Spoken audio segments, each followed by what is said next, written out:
अस्सलाम वालेकुम my YouTube family, कैसे हैं आप सब। उम्मीद है कि सब ठीक ठाक होंगे और मैं भी ठीक हूँ। और उम्मीद करती हूँ कि आप सब लोग अपना ख्याल रख रहे होंगे। तो आज मैं आपको एक और वीडियो के बारे में मालूमात देने जा रही हूँ।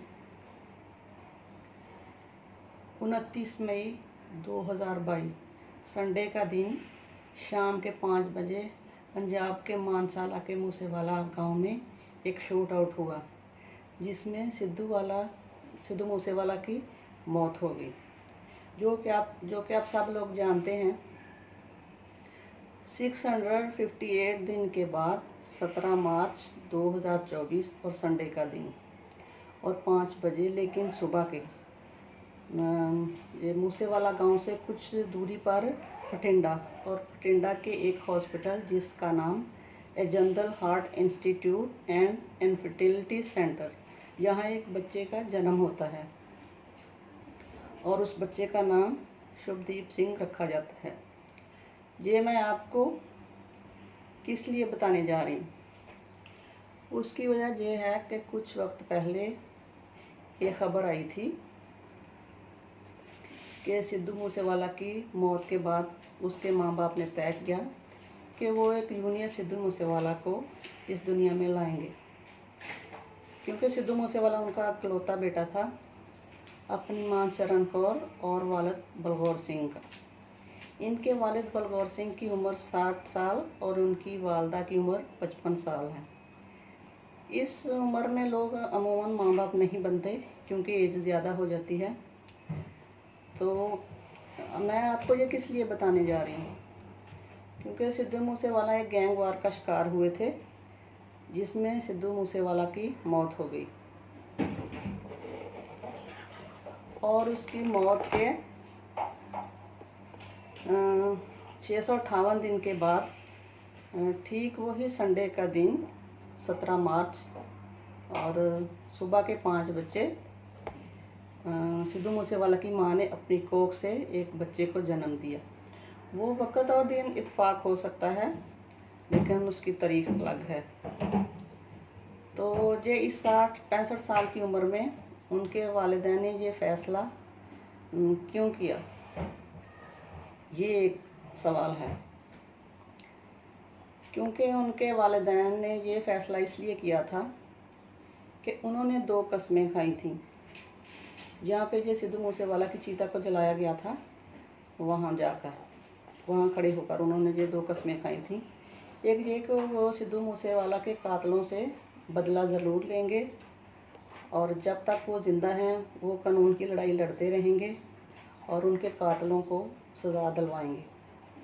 और वो दूसरी कसम ये खाई थी कि सिद्धू मूसेवाला को एक छोटे से सिद्धू मूसेवाला को इस दुनिया में लाएंगे, मगर कैसे। 2023 में दोनों हस्बैंड वाइफ विदेश जाते हैं और वहाँ डॉक्टरों से कांटेक्ट करते हैं और वो अपनी कसम और ख्वाहिश बताते हैं। तो डॉक्टरों ने उनका चेकअप किया और बताया कि इनकी उम्र में प्रेगनेंसी मुश्किल हो सकती है और जान को ख़तरा भी हो सकता है, और वो बलगौर सिंह अपनी वाइफ को ख़तरे में नहीं डालना चाहते थे। तो फिर डॉक्टरों ने उनका चेकअप किया और कहा कि आप बिल्कुल बच्चे को जन्म दे सकते हैं। इसके बाद उन्होंने IVF के बारे में भी बताया, जो कि एक टेस्ट ट्यूब बेबी है, जिसमें एक औरत के एग को लेकर और जो मेल का इत्फाम होता है, इसको लैब में फर्टिलाइज़र करने के बाद जब एक भ्रूण तैयार हो जाता है तो इसको वापस इस औरत के गर्भाशय में वापस डाल दिया जाता है। तो फिर आहिस्ता आहिस्ता दूसरे बच्चों की वो परवरिश जैसे होती है गर्भ के अंदर, तो वैसे ही होता है। तो फिर ये डिलीवरी साइजेरियन या नॉर्मल भी हो जाती है, मसलन ऑपरेशन के बगैर भी हो जाता है। लेकिन IVF में बहुत सारी चीज़ें हैं, ये महंगा भी है और कभी नाकाम भी हो जाता है। तो इसी तरह फिर वो दोनों वापस आ जाते हैं और फिर वो भटिंडा हॉस्पिटल के इंस्टीट्यूट के इस उसी को ही चुनते हैं अपने इलाज के लिए, और वहीं से इनका प्रोसेस शुरू होता है। और फिर आहिस्ता आहिस्ता डॉक्टरों की ज़ेरे निगरानी में IVF के थ्रू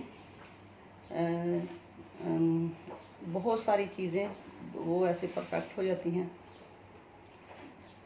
और आखिरकार 17 मार्च 2024 संडे का दिन सुबह 5 बजे बच्चे का जन्म होता है इसी बठिंडा के हॉस्पिटल में। तो अभी ये दोनों माँ बाप बहुत खुश हैं। अब उसके वालिदैन दोनों बहुत खुश हैं और वो मिठाई बांट रहे हैं और सोशल मीडिया पर उनकी उस बच्चे की तस्वीरें भी डाल रहे हैं। तो उन्होंने उस बच्चे का नाम भी शुभदीप सिंह रखा, क्योंकि सिद्धू मूसेवाला का नाम भी शुभदीप सिंह था। तो देखें, उन दोनों ने दुनिया की परवाह किए बगैर कि लोग हमें क्या कहेंगे कि इस उम्र में इन्होंने ये बच्चे को जन्म दिया, उन्होंने दुनिया की परवाह नहीं की और अपनी ख्वाहिश के मुताबिक एक बच्चे को जन्म दिया। तो ऐसे और भी बहुत सारे वाक़यात मिल जाते हैं। तो ये आज की स्टोरी आपको कैसी लगी? अगर अच्छी लगे तो शेयर कीजिएगा। तो अगर आपको ऐसी कोई और मालूमात चाहिए, कोई और स्टोरी सुनना चाहते हैं तो बताइएगा, तो वो भी फिर मैं आपके साथ शेयर करूँगी। अगर सुनना चाहते हैं तो फिर कमेंट करके बताइएगा। चैनल पे नए हैं तो सब्सक्राइब कर लें। तब तक किसी और वीडियो में मिलेंगे। जब तक के लिए अल्लाह हाफिज़।